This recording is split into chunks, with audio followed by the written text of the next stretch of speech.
I took a couple trips in early 2025 and sat by the ocean and I journaled and I just wrote, what are my non-negotiables? Mm. What do I want? What is super important to me? And I wrote down 25 things that I wanted to get out of the sale. And I got 24 out of 25. Okay. So that's pretty huge. I mean, and I mean, I'm telling you, like, including like, I only want to have to travel this much.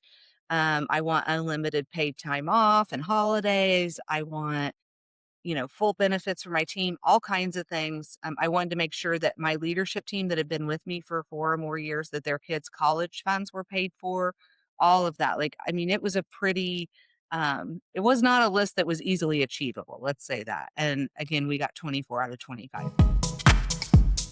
Welcome to Reward, the podcast of The Trust. We are the show specifically for women entrepreneurs who want to build businesses into the multi-million-dollar revenues and beyond, but especially because we know the reward is much greater than that.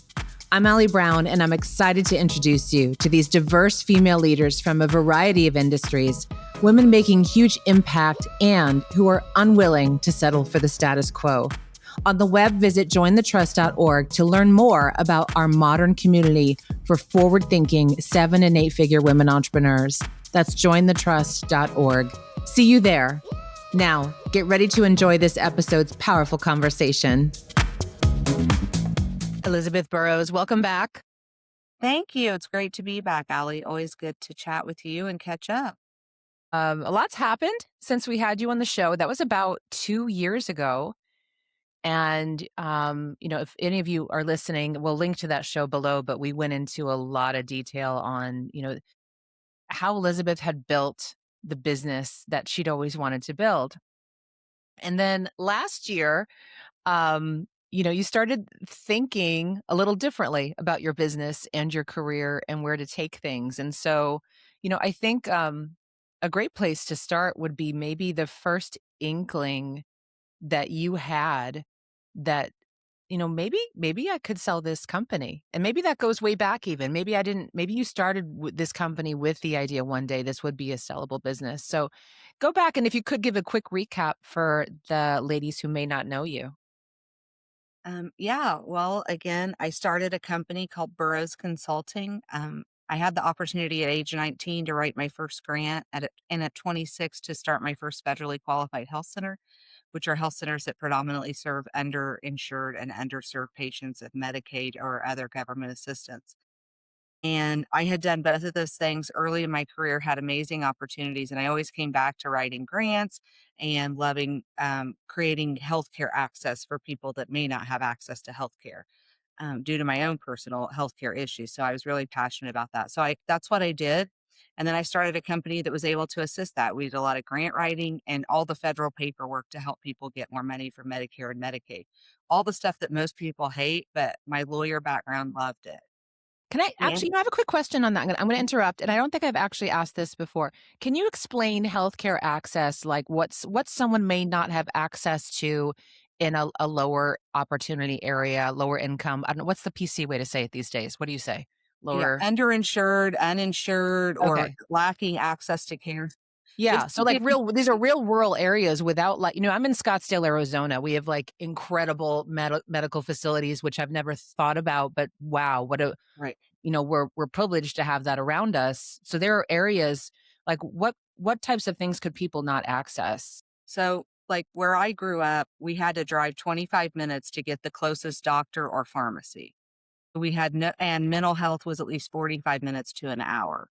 There's also no internet in those areas. We had some internet because I had gotten a grant for it back a few years before that, but we really didn't have access to care, meaning people had to drive far distances, no public transportation.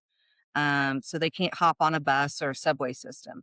So that's one way people lack access to care. And a lot of our clients are also urban, but many healthcare providers will not take you if you don't have private insurance, Mm. or some even check your income status. You may not even realize this is happening. Mayo Clinic saved my life, and I love Mayo Clinic, but you do have to show proof of income and proof of strong insurance to even get in as a patient to Mayo Clinic. So if you're on traditional Medicare or Medicaid, you don't have access to go there. Mm, You have to have okay. additional supplemental insurance. Got it. And so we work with those types of providers that are usually providing primary care, dental care, behavioral health care to areas that may not have access to that care. And just to give you an idea, I live in Indiana. The state of Indiana right now has many maternal deserts, meaning over half the state, you have to drive nearly an hour to be able to get prenatal care or to deliver a baby. You wouldn't think of Mm. that in the state of Indiana. We might think of that in Wyoming, Montana, Alaska, but it's happening even in Indiana. And so, adding access to care, especially prenatal care. The other thing we do is a lot of our clinics are adding food as medicine services, community gardens, food pantries, clothing pantries, education on how to eat healthy food. All of those services now trying to get one stop shop for people so that they can build healthier lives. If you don't have your health, you have nothing. I mean, I think we've all been sick. When you are sick or if you are hospitalized, it is the most grounding experience of your life because you realize it doesn't matter how much you have in your bank account. It doesn't matter how many people love you or all these things that we all value in life or what your title is or the size of your office or what your business card says. If you're in the hospital and sick, you have nothing. I mean, so you want to have that high quality of life. And so I've been extremely passionate about creating access for people with that. I think with my business, we created at least over 300 new service delivery sites and counting. We just got a new service delivery site approved, I think, with 3 sites in rural Texas, and we're waiting to hear for approval for some area in Connecticut, urban Connecticut. So again, to create places where people can go, whether you have money or not, and whether you have Medicaid, Medicare, or any other kind of insurance. And if you have no insurance, they also will serve you. So regardless of your ability to pay. Mm. So So when uh, this set out for you as more of a mission in the beginning, you didn't say, I'm going to build this business and sell it. Like this I never even wasn't on thought your that. radar. Honest to God, the thought of selling my business or what I was gonna do with it later never crossed my mind. I was the breadwinner in my family, so my husband teaches school my kids' school, and he's a super parent. He takes them to everything, he doesn't miss a thing, he coaches all their sports, he's director of their theater and everything, and so I was the breadwinner, and that's what I thought I was doing. I was just gonna make money, and I was gonna put some money in my kids' college, I was gonna make a difference. My whole mantra was I'm gonna make a big difference in the world while making money doing it. And as I was doing that and helping other women join my company, and they were making great money and supporting their families, and that became exciting to me. But the thought of selling my business honestly never crossed my mind until 2 things happened. One, I was at conferences and all in about the same year, I think it was 22, I had multiple people approach me. "Hey, we'd love to buy you. Can we take you out to dinner?" Hey, and it was awkward. It was like in front of team members or in front of other business owners. It was just really awkward. And I thought, "Well, That's that's kind of nice." violating. I don't know. You wait, I I just know met you. it's very, very weird. And so I got approached at multiple conferences that year. Went out to a couple dinners, didn't really know how to react, hadn't Were you thought about it. shocked? Totally shocked. I mean, Were you you always like, get emails as a business owner or like junk mail, like, that, okay? That always happens. Like, I get that. That happens. But to actually get people, like, coming up to me in person, and again, it happened multiple times. Even my team members said it was really awkward, like, when it did happen. Um, and so I thought, "Okay, well, maybe that's an option." But again, nothing really clicked. Actually, I had joined the trust, I think in 2023 or 24, and that was the first time I had invested back in myself. I had done trainings or continuing legal education to keep my professionalism up or whatever credentials I had in grant writing, but I had never really invested in what am I doing? What do I want to think about what this future looks like? And talking to other women business owners. In rural Indiana, there's not a lot of women that have built businesses that are making seven-figure revenues. So I didn't have a lot of mom friends to talk about this with or other people. And so I went to the trust event and I heard a couple of people talking about selling businesses, still did not connect. And you actually asked me to talk to one of your speakers, Dana Jacoby, to prep for for her speech. I think she talked to 3 or 4 of us, and Dana and I instantly connected. And I had heard her speak before, and we had followed up then. And when we talked, she goes, "You're the hottest thing on the healthcare market. Have you considered selling?" And I said, "Well, people would hit me up. It was awkward." She said, "No, you ought to really consider selling." And she said, "Now would be a perfect time." And she threw a number out. My mouth hit the floor. I went and told my husband, and he goes, "Maybe you should consider selling." Now, I didn't quite get that number. I got very close, but didn't quite get that number. She was like, "You really need to consider this." Right now, healthcare consulting was getting double figure or double digit of EBITDA, which again, I'm not an expert on any of this, but I was getting 10 to 15 times what healthcare companies were at that time. And I did fall in that times my EBITDA when I sold. So I didn't even know what that was. Honestly, that's how naive I was, and worked through the process. And Dana was kind enough, since I was a member of the trust, to walk alongside me. And she goes, "I wish I would have had a Dana when I sold my first business at about your age." And she just helped me. And then I'm a dork, so I just started reading about everything I could about selling businesses. There's very little things out there in print. I'm going to write the book, so be ready for it when it comes out, but there's not a lot in print for that. But I did try to learn everything I could. And then I also just made a list of people in my life that I knew had sold businesses. Someone I was a nanny for, I knew had sold a huge company. Someone that I knew through church had sold a company. So I just made a list of people and just started saying, "Could I take you to lunch and learn some more about selling businesses?" And it was so eye-opening to me. Everybody said yes, and everybody was very frank. Like, here's the good Mm, and the bad. And I learned a lot from that. And also talked to a couple people in the trust, somebody who had done an ESOP, which was really cool. My company was not able to do that for various reasons, partially because it had like the amount of revenue that I could sell it for was too high for my teammates to buy into. So because of the multiples of EBITDA that I was able to get, but that's not normal. In another company, that could have been a great option. yeah. What did you have to get honest with yourself about before being ready for this? Well, I've changed a lot. I think in the last 3 or 4 years. Um, but this was my third child. I have two daughters that I dearly love, but this business was my other child. I mean, I had grown it sitting on my couch writing grants by myself all the way up to we had a team of like 18 people. Like we were all making great money. I had watched so many of my teammates grow. I loved what I was doing. I loved my clients. I feel like I don't have normal relationships with my clients. They're texting today. I got text of a pictures from a family wedding. I mean, that's not normal. A CEO of a healthcare company's sending me pictures. I send them pictures. Holidays, I'm texting. We send each other gifts. I mean, I just was so close to my clients. And I thought this is not normal. Like, I no one's gonna do this like I could do it. But I also always went back to when I started my company, I wanted to have a big impact. And I knew when I ran health centers, I could only impact a few thousand patients at a time. The reason I started my company is I wanted to impact over 1 million patients. And I did that. The next year we set 2.5 million patients, which we easily hit in 2025. We had gotten grants to impact 2.5 million people in America. And I knew I wanted to hit 5 million. And I did not think I could do that on my own without working 24/7, 365. Okay. Could we have done it? Probably. But I thought with the right partner in 2026, I can impact 5 million patients. And Mm, then in 2027, we're going to impact 7.5 million patients. We're going to keep trying to impact more and more patients to be able to have that positive impact on the world. And this past week, we always share wins at our weekly team meeting, and I got to watch a couple of my newer grant writers get to share a win that they have. And when you see that face, like I got someone $450,000 a year for the next 4 years to address HIV. I got someone $86,000 a year to help train future dental assistants in rural America. Like, and when you see that impact, like that's what's so exciting to me. So not only do I get to hear the impact that we're making for healthcare, I'm also seeing the impact in my employee and my team's lives that they're getting to make a difference and how exciting yeah. that is for them.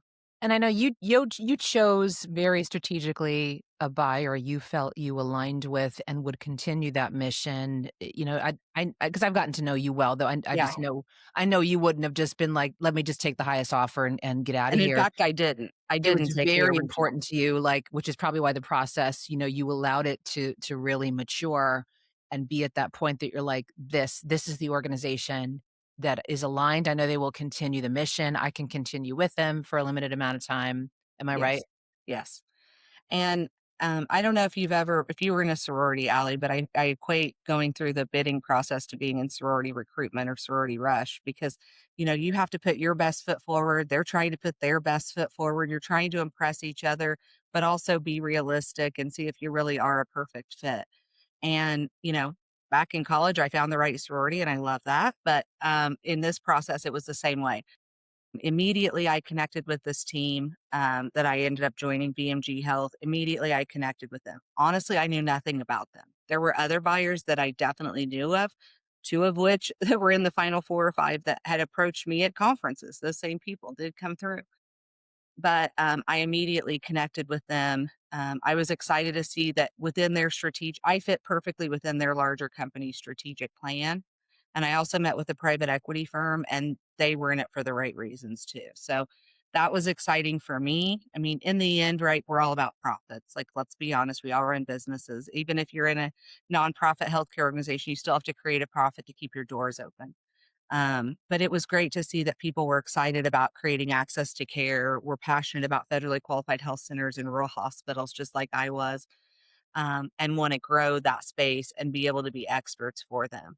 And Yeah. then it was exciting too to think, you know, when you own a business, you're in sales mode, right, at all times. And so all of a sudden now I have a whole new list of people to sell to. Our client list did not overlap. So two or three of the other potential buyers, our client list overlap by at least 50%.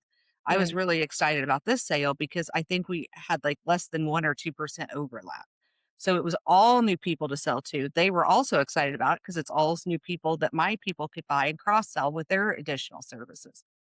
And so that's been exciting for me to see that we can provide more services such as like optometry, a technical assistance, something I could never provide, but my clients want, coding and compliance assistance. So things I couldn't do that now we can do for them.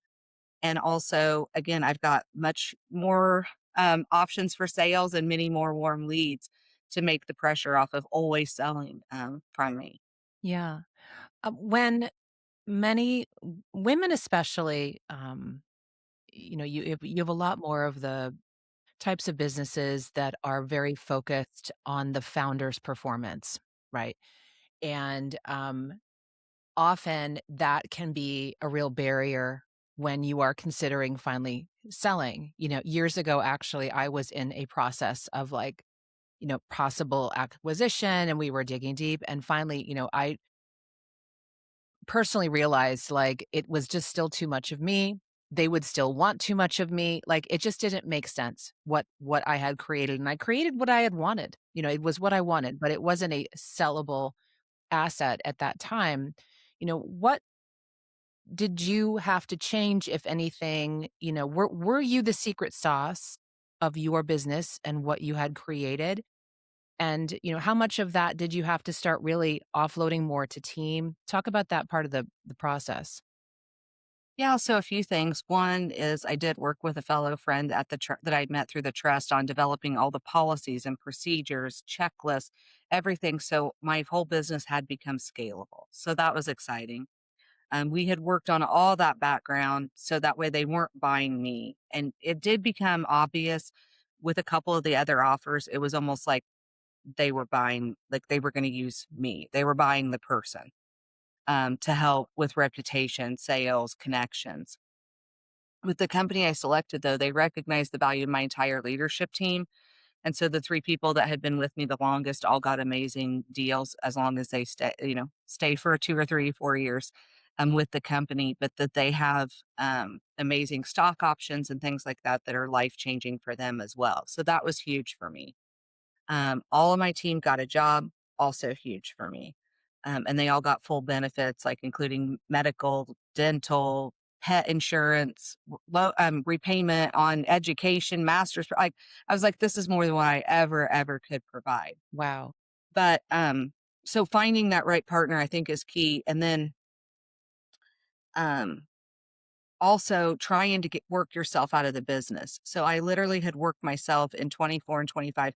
I wrote one grant the entire year. I did a lot of quality and control. I do a lot of sales.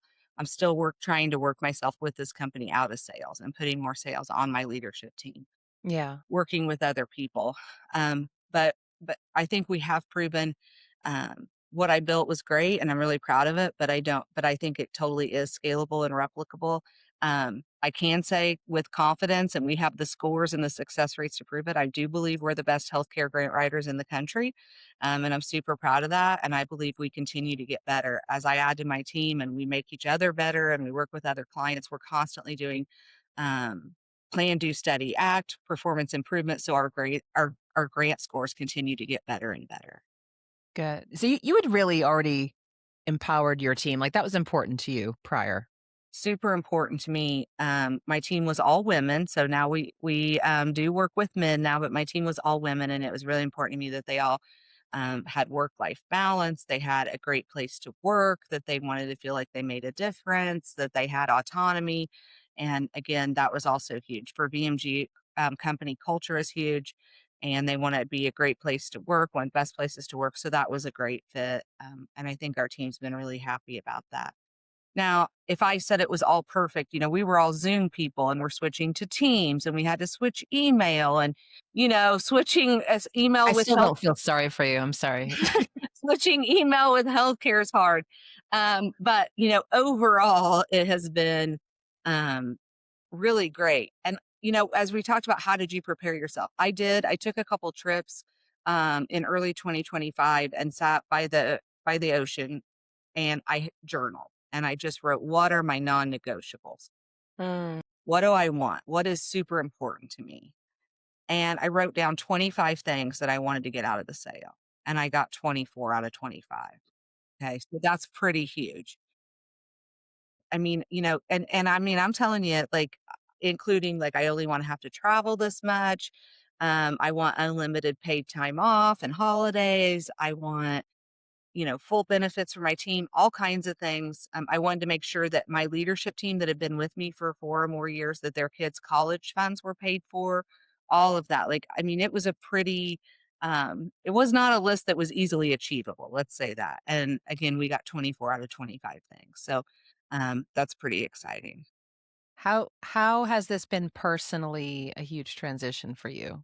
No, like, when the deal closed, you're like, "Wow, this really happened." Um, Tell us about, did you go through a personal process or having to believe it was real or then feeling like, "What do I do now?" Or, what's going on in your head? I think I'm still processing. So I may not have the right answer. I may have a different answer in 2 or 3 years from now. We may have to do this again. Immediately, so I closed on December 23rd, and I was hosting a huge family event with 20 to 30 people that same day. I learned a few things. One, I thought you just wired money and it instantly went. When it's a large, like when I've bought houses, that's what you do. You wire it, it's there within a half hour. It takes like 10 to 15 hours to wire large sums of money. So you have to get on at like 6:37 a.m. You have to close the deal. It's really anticlimactic. Everybody gets on this like Teams or Zoom. You've already signed the papers, the lawyers execute things, say it's done in like 5 minutes. So everything I worked my whole life is like done. And then they're like, "And we'll wire you the money. We'll let you know when it hits your account." And so it was really perfect timing because it literally hit my account when I had my house full of family members that I love, and I'm getting to host them at my amazing home, which makes me happy, close to my family farm. So, I mean, it really couldn't have been more perfect, but it was a little anticlimactic because, you've worked your whole life for this, and all of a sudden, it's done. I did have a couple people who had sold businesses say, make sure you take a picture of your family that day so you remember exactly where you were. Make sure, you do something fun. So I'm an only child. So we took my parents and then my two daughters, my husband, we all went to a special meal and celebrated and then moved on to Christmas. Took a couple weeks off, again, processed. We took a cruise, processed on the ocean, kind of worked through that, didn't think about work, and then came back because I am going to stay with the company for a few years at least. A minimum of 3, maybe I've been telling them I at least wanna stay probably for 4 or 5 years. That works well with my family. My daughters are in high school, so that gets them out. So we'll see. But I still love what I do. I'm still creating access to care and I'm making a difference in people's lives.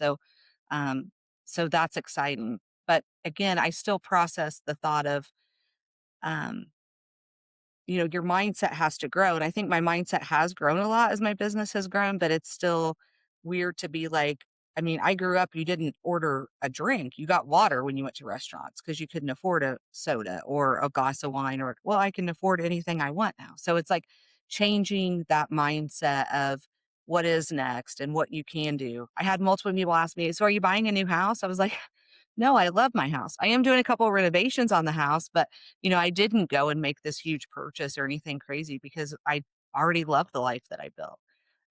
So this is just to enhance it and give me more options. So So we won't see you pulling up at the next trust meeting in like a Rolls, or no, my kids want me to buy a Range Rover, so I don't know. But right now I'm still driving the same Escalade. I've been driving for the same 3 or 4 years. I love it. So it boats everybody around. But yeah, I mean, it is exciting to be like, well, I can do whatever I want. And as a person who had a chronic illness and caring for their family, or my whole life, it's been like, okay, I've got to make straight A's. I got to be successful. I got to get a great job. I got to make money because I got to support my family. And growing up in an area my dad was a farmer, so he's rich now, but you grow up super poor as you're building and buying land and equipment and things like that. And so, I mean, this is like completely freeing to be like, well, I mean, at 44, I accomplished it. Like I've done it. If I don't work another day, it's going to be just fine. I'm still going to be fine. And so if I do get sick, thinking that worst case scenario, if the Crohn's disease does rear its ugly head again, my whole family's taken care of. So that's huge Mm, for me. that must feel good. So any creative projects or random things that you're like, "Ooh, that would be fun," or I'm just, anything Yeah. So percolating? I'm excited. I think I'm investing in a local boutique, and we're gonna try to open up a couple other stores for her. That's my fun project. I'm still adding to my Airbnb, company, so have multiple properties. I think we just added, 2 more last year, so we're always doing our rentals in some of our favorite places to be. I am gonna try to write a book about all the lessons I've learned about selling a company, what I would have done differently, what I have learned through this process, what I wish I knew then and what I know now. So I'm that's going to be a new project. And then just again trying to work less and live more and be really present in everything that you do. Mm. So Well, I have to share, it's just been so amazing to be a part of this, in the trust and kinda seeing from the moment you kinda started talking about it and you were saying, "People are approaching me." You're almost irritated by it. You're like, "People keep wanting to buy my company." We're like, "Okay, let's talk about this." You know? well, I just thought I'm like, does this happen to everyone? Because again, I'm just naive. I'm so I was so niche. There wasn't anything like me, which again made me super hot on the market, which was amazing, right? Right. But I was and people are like, "Well, yeah, I get stuff," and then some people are like, "No, no one approaches me." So it's really funny to hear different owners' experiences, but Well, yeah. I love that you still wanna be part of the trust too, because I remember you actually came to me, you're like, "Can I stay in now that I've Well, sold my somebody's been business?" like, I said, "We'd "Allie's love." gonna kick you out. You don't own a big business anymore." I'm like, "Well, I own all these other" and Ollie's like, "Oh, you can stay." I was like, "Okay, good." No, in fact, I love when people stay on because it's the wisdom in the room. It's having those women who have been through these things, and I know you're not done either, Elizabeth. I could just tell. I mean, like there's other things happening and you're so entrepreneurial. Yeah, if you were like cruising around your boat or something and you were useless to us, I'm kidding. You would Right. always be amazing to have around. But it's just been, we've seen people go through the process, but I think not as close as we were to your process. Like we were really getting the play by play on, the meetings and the calls and seeing you and knowing what was happening. And then bam, when it hit. Yeah. Um, tell me why well, not me why, I know why, but tell everyone listening why you wanted to still be with us in the trust, because I think it's great for them to hear. Well, I will say, if there's one negative thing I can say about success is sometimes it's lonely, right? You have a team you work with, and it's great. I have my mom friends, they don't get that business and selling to private equity. I mean, that doesn't jive with them. Most of them are stay-at-home moms or teachers. And not that I don't love those. Those are super hard jobs and I respect that. It's just I don't have a lot of things to talk about with them other than my kids. I have a church business group that we meet and we get together and do coffee once a month at least. And that's great because they do understand owning a business. But to really get in the room where you're talking with people about, well, should your kids fly first class or should they fly coach? Should you be paying for your kids' entire college or should they be paying for things? Anything like that, like just some of those questions that you're not going to get anywhere else. Also, how do you deal with this employee issue? Or, how are you doing marketing? How are you getting new clients? Anything like that. How are you dealing with stress? How are you dealing with your relationships? I mean, how's marriage going? How's the kids doing? How are you dealing with your aging parents? Those are things that, you're not going to be able to talk about with a lot of people. And most recently, I'm getting lots of amazing like cruise and vacation advice. And my husband's like, maybe you need to quit the trust because you have so many trip ideas from the trust people that maybe this is not a good place to be. Was And I said, insane no, it's last perfect. weekend. I'm like, "We have to start a sub chat on just cruise lines and travel," and I'm Trips. like, "Ladies." Yes. But just anything like that and just learning. I mean, a lot of these people have written books. I don't even know that I would have ever thought of that I want to write a book until I talked to some of these people. So I think it's just those conversations and also the accountability. Like, I want to do this. So then seeing the people again regularly. And then just on a personal note, like, I mean, I was stuck in the hospital halfway across the country.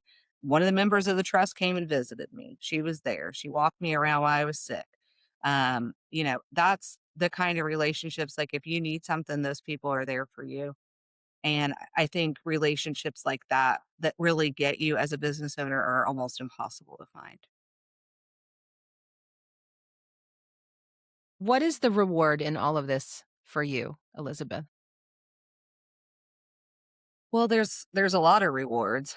I mean, as Dana has taught me the term and taught me to embrace the term generational changing wealth. And what I got from selling my business is generational changing wealth. I've had to adult in the worst and best ways, but reset up a trust, redo all my family documents, make sure everything's protected, increase insurance policies because was worth more apparently than I thought I ever was. And then just on a different side of seeing those changes, knowing that originally I started the business so I could save some money for my kids' college. My kids can go to any college they want. I was like, money is not a factor. So you pick what you want that's the best fit for you. We're just starting to look at that. They're in 8th grade and 10th grade. And then also, again, just knowing as a person with chronic illness and as anyone with chronic illness knows, you don't just have plan A and B, you have C, D, E, and F. And knowing now that I don't have to have 6 plans to make sure I can make money and continue to get health care and support my family because Mm. that's taken care of. And then also just getting to donate to charities I care a lot about. We're setting up a scholarship fund for people that want to pursue healthcare at my old high school. So things like that, maybe I can have another small impact on the world by doing that and being able to give back to causes that I truly believe in. The rewards are really endless. And so that's exciting for me. Mm. I love that. Elizabeth, it's such a reward having you with us. And I love that you wanted to be very open about this part of your chapter. I know that there are women sitting there right now who are just super inspired. Where can they learn more about you and follow you Yeah. So online? If you're even online anymore, I don't know. I am still on LinkedIn. That's my most active one. I am on Instagram, but LinkedIn, Elizabeth Burrows. You can easily find me. And my website still works, burrowsconsulting.net. It will also lead you to bmghealth.com so that you can find me at either of those places. And you can reach out to Allie's team, email me. I mean, again, people help me. It's my time to give back. So if you have questions, I will definitely be always 100% honest with you, especially, if you want to hear any of the good or bad about selling. But I will tell you, if I had to make the same decision like a year ago, I would totally have done it again. So I'm really Mm. glad that where I am now. Awesome. Thanks. And I hope you have a great rest of your week. And I will hope to Thank see you you. this summer. Yes, looking forward to it. I was just trying to Yay. work my calendar around to see you. So Awesome. thank you Okay. so much. I hope you enjoyed that conversation as much as I did. Subscribe now to the Reward Podcast to be sure to not miss an episode. And don't forget to visit jointhetrust.org to learn more about our modern community for forward-thinking 7- and 8-figure women entrepreneurs. You can learn more, apply to join us, or refer another woman you know who is over the $1 million mark and is ready for a different type of women's network. We have events coming up both live and online that are truly creating new possibilities for female leaders. That's jointhetrust.org. See you there.